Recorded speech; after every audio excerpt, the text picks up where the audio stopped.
These are the stories that the dogs tell when the fires burn high and the wind is from the north. Then each family circle gathers at the hearthstone, and the pups sit silently and listen. And when the story's done, they ask many questions. What is man? They'll ask. Or perhaps, what is a city? Or, what is a war? There are no positive answer to any of these questions. There are suppositions, and there are theories, and there are many educated guesses, but there are no answers. So begins Clifford D. Simak's fix-up novel, City, published in 1952.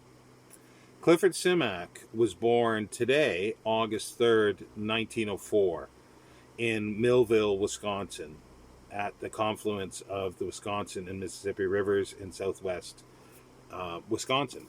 It was a sort of somewhat hilly country with rolling hills and forestry, and he grew up in sort of a pioneer type home, and that countryside is infused in many of his stories, and very much so in many of the stories that are in City. Now, as I say, City is a fix-up novel, and that is a term that was coined by A.E. Van Vogt, another author that we've seen on this channel. And this has been well received. It's sort of one of the mainstays. It won, 2 awards. And there's some quotes in here. I really like the one from James Gunn. Without Simak, science fiction would have been without its most humane element, its most humane spokesman for the wisdom of the ordinary person and the value of life lived close to the land. And Robert A. Heinlein had said, to read science fiction is to read Simak.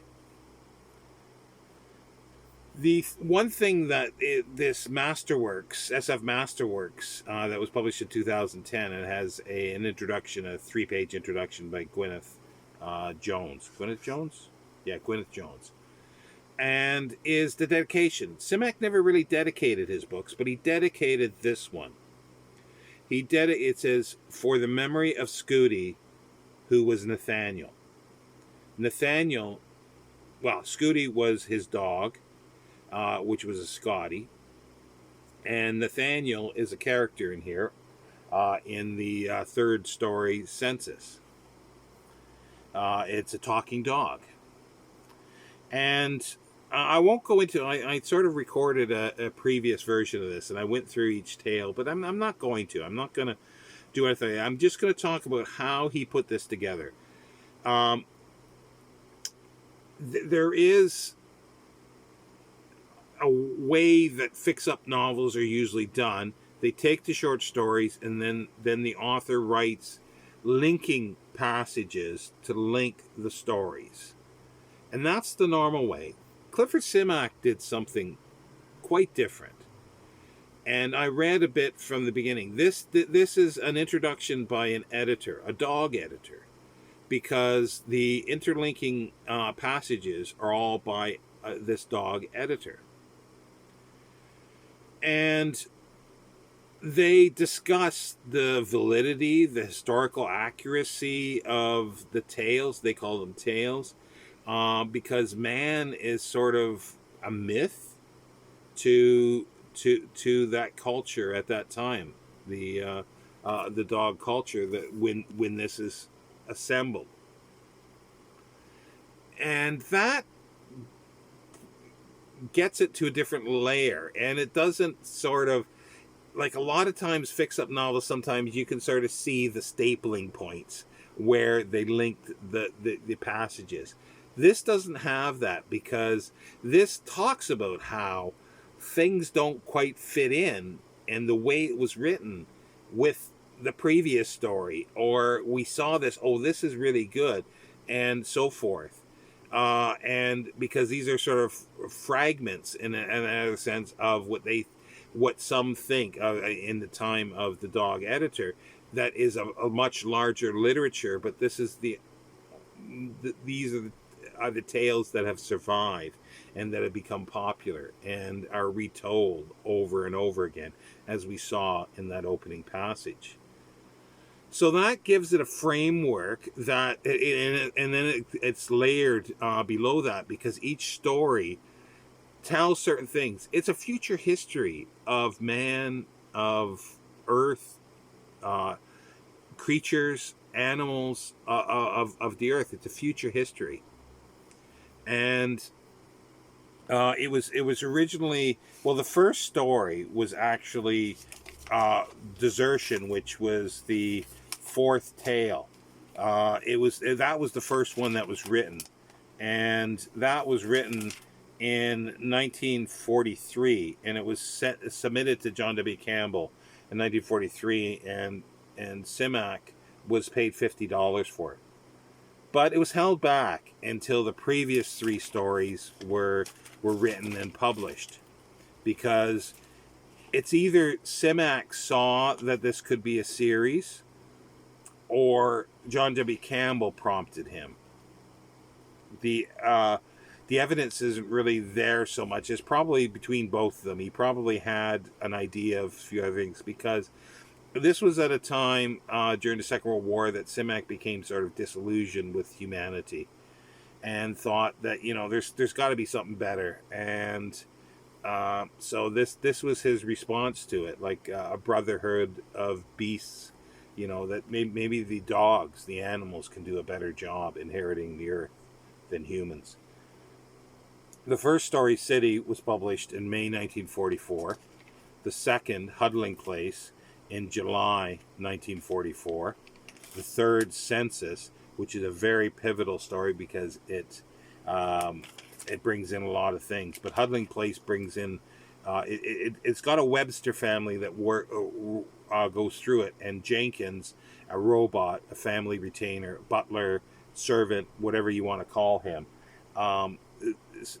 appears in the second story, and he continues throughout all of them, and so is the Websters are through there. And actually, Jenkins becomes a Webster. He is human by the time, at a certain point in here, and it's sort of his beginning in the Census, and at the very pivotal period, because we bring in all these elements. We've got Jenkins, who's shown to be very caring and understanding of everything that's going around him, and the dogs begin. We see the mutants, and in the beginning of the ants, and like I say, I'm not going to go into too many stories. And then Desertion has been looked at as one of the best science fiction stories, because it sets up what happens to humanity with humans, and then the Desertion number, as I say, it was published in it was finally published in November 1944, and then that was followed by Paradise, the fifth tale, published in June 1946, and Simak was paid $131.25 for it, probably with to do with his an agent, and that's let's say that's number 5. Yeah, number 5. Number 6 is Hobbies, and that was published in 1946. And you see, the first tale starts out in 1990. Then we go ahead, hundreds of years, 1,000 years, and then in Hobbies, the fifth tale, we're at least, if not more than 1,000 years from the first tale, 1990. And then we got Aesop, where things are sort of coming to a head with humans, and humans have all left the Earth. They're on Jupiter, or not all, but most are. And there was only a few that were left that inherited the wealth of the Earth, and they lived in luxury in Geneva. But by the time Aesop, which is now 7,000 years, probably about 5 to 6 or 7,000 years since the previous story, and dogs have worked their magic with the other animal kingdom, and there are still some humans that are left, and that was published in December 1947. And then the final story, or the final original story, was called The Simple Way, or as it was published, The Trouble with Ants, and it was published in Fantastic Adventures in 1951. And now we're, 12,000 years since the beginning, a good 12,000 years. And Jenkins is definitely human in many ways, and that is a nice dynamic throughout this story, where humans have sort of left the way for the animals and the dogs to go their own way, but Jenkins is sort of helped along with that. Like, he helps them, but he also tries to expunge the memory of man, or at least the detriments of man. But he is a man in many ways, so he makes mistakes as well throughout this. And then we leap, and then in 1973, Harry Harrison asked, or was putting together a John W. Campbell memorial volume, and asked Simak to write a story. And because 7 of the 8 tales were written and astounding, he thought that he would write the epilogue. And so he did. And this is an unknown future time. It's tens of thousands, even further into the future. It doesn't say, because Jenkins has sort of turned off his internal clock. He doesn't know the passage of time, and he leaves. He leaves. The animals have all left the earth. All that is left are some field mice and him on Webster Hill with Webster House. The ants have disappeared. Every other creature on earth has disappeared. And the other robots come back, and he leaves at the end. He leaves with the other robots to go into space, because the one robot that comes back says there are worlds out there, and life on some of them, even some intelligence. There is work too. So my whole purpose of this is, like, also because Clifford Simak's birthday is today. Yeah, 118 years old. You're doing well, Cliff. Is to want to know what happened to Jenkins, what happened to the mutants, what happened to the Websters, or the ones that are in suspended animation in Geneva. What happened to the rest of humanity that went to Jupiter? It just goes on. What happened? What happened? What happened? And I think about that, because I've read this book 25 or more times, and I always wonder what has happened to these people. Like, what happened to them? But then, and then I ask myself, do I really want to know that? It would be nice to explore a little more. The epilogue is really great, because it gives, it does give a closure sort of to Jenkins to a certain extent, but it opens up a new door for him as well. And I want to know what he does, in the galaxy, or the universe, depending on where they're traveling with the other robots. And I don't want, a pastiche. I don't want somebody else writing this. I want to know if Simak, if he was able to do it, like, what he would have done for these people, what he would have not done for these people, but what he would have written, and then at times I'm thinking, well, no, sometimes it's better not to know. And I'm a bit of in a quandary of this. At times I want to know, and times I don't. And my question to you all is, do you have a story that you feel this way, that you definitely want to know something about, or that you're ambivalent about that you want to know more, but you want to know it from the author's point of view? You want more from that. And I'm sure there's lots that are out there that are like that. But yeah, no, this